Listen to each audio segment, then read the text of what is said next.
Everyone, मैं हूं मधु और स्वागत है आपका मेरे चैनल ट्विंस मामा में। जुड़वा बच्चों को बड़ा करना अपने आप में एक बहुत ही डिमांडिंग जॉब है। नो डाउट वो मेरी जिंदगी के सबसे प्रीशियस गिफ्ट्स में से है, लेकिन raising twins is like putting yourself always as the last priority. मैंने भी बस वही किया। अपने ट्विन बॉयज के जन्म के 2 साल तक मैंने बस उनके ही बारे में सोचा, खुद को बिल्कुल ही प्रायोरिटी नहीं दिया। और at the end of the day मैंने ये रियलाइज किया कि I am not a happy human being. और अगर मैं ही खुश नहीं हूं तो मैं उनको कैसे खुश रखूंगी। तो अपने मेंटल और फिजिकल हेल्थ को बेटर करने के लिए, so that I can be a better version of my self, मैंने कुछ छोटी छोटी बातों का ध्यान रखा। तो जो भी न्यू मॉम्स है, चाहे वो ट्विन मॉम हो या सिंगलटन मॉम, वो अगर मेरी बताई इन छोटी छोटी बातों को अपनी जिंदगी में कुछ अहमियत देंगी तो हो सकता है मेरी तरह उनकी भी जो मेंटल एंड फिजिकल हेल्थ है वो काफ़ी बेहतर हो जाए। आज मैं आपसे कुछ ऐसी बातों का जिक्र करूंगी जिनका ध्यान मैंने पिछले 1 साल से लगभग बिल्कुल अच्छी तरह रखा है। और उनमें से सबसे पहला है फिजिकल एक्टिविटी को बरकरार रखना।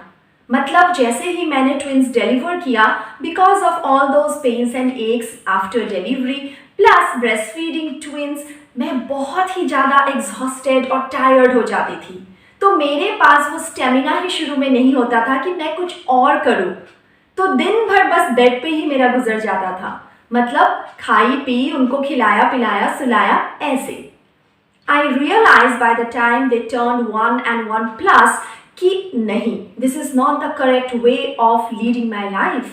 तो धीरे धीरे मैंने क्या किया, फिजिकल एक्टिविटी को अपने डेली रूटीन में इंक्लूड किया। शुरू में बस 10 से 15 मिनट में वॉक करती थी, लेकिन उसके आगे मैंने actively 45 minutes to 1 hour walk करना शुरू किया और इससे मुझे काफ़ी एनर्जी मिलने लगी।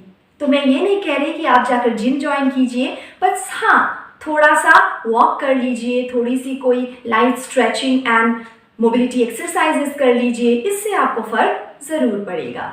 दूसरी बात जो मैंने रियलाइज़ की वो थी मेरी नींद की कमी।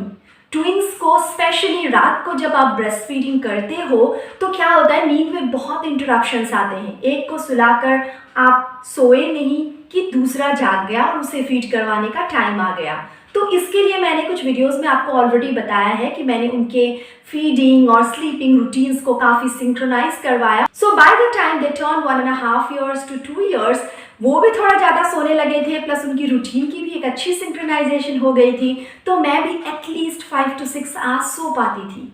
और अभी बाय नाउ, अभी वो 2 years and 8 months के हैं और almost 7 to 8 hours at a stretch वो आराम से सोते हैं और साथ में मैं भी सोती हूँ।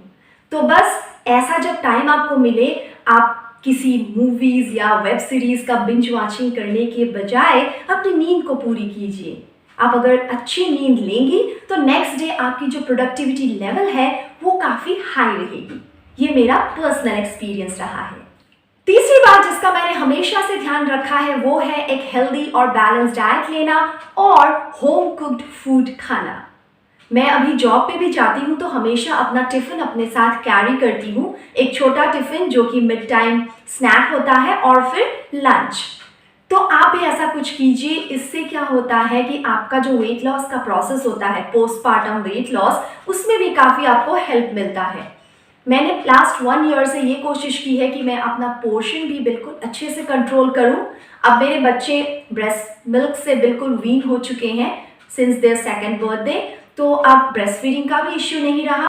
तो मैं हाई प्रोटीन और लो कार्ब्स डाइट लेती हूँ, प्लस पानी रेगुलर अमाउंट्स में पीती हूँ और इससे मेरा जो वेट है वो मैं मेंटेन कर पाई हूँ पिछले 1 साल से। तो अच्छा खाने से और अच्छी बॉडी वेट मेंटेन करने से आप हमेशा एनर्जाइज्ड फील करते हैं। This is how I feel. चौथी बात जिस पे मैंने ध्यान दिया है during last 1 year is my professional work. चाहे वो मेरा प्रैक्टिस हो या चाहे मेरा PhD रिलेटेड कुछ काम हो, उसको मैं ज़्यादा टाइम डिवोट कर पाई हूँ because now I have kept a full time baby sitter. तो बच्चे भी थोड़े बड़े हो गए हैं तो बेबी सिटर और उनकी दादी भी थोड़ा सुपरवाइज कर लेती हैं। तो मैंने थोड़ा खुद के लिए टाइम निकाला है। ताकि मैं अपने प्रोफेशन पे भी थोड़ा ध्यान दे पाऊँ। बाहर जाती हूँ, काम करती हूँ तो मुझे अच्छा लगता है। इसके अलावा सुबह मैं थोड़ा जल्दी उठने लगी हूँ और शाम को जब बच्चे सोते हैं तो मैं आपके लिए इस तरीके से YouTube के वीडियोस बनाती हूँ।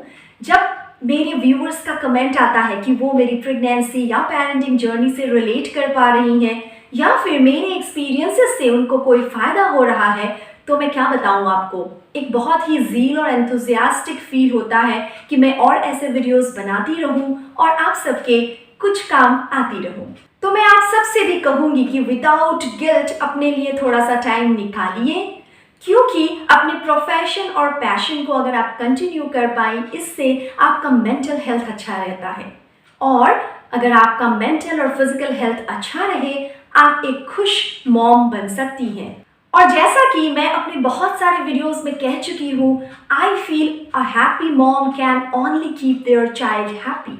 अगर आप खुश नहीं हैं तो आप अपने बच्चों को और अपने घर को खुश नहीं रख सकती। Last but not the least, पिछले 1 साल से मैं अपने पेरेंटिंग मंत्रा को हमेशा याद रखती हूँ, स्पेशली जब कुछ बहुत ही चैलेंजिंग मोमेंट्स आते हैं पेरेंटिंग के वक्त। वो ये कि आप कभी परफेक्ट मॉम नहीं बन सकती।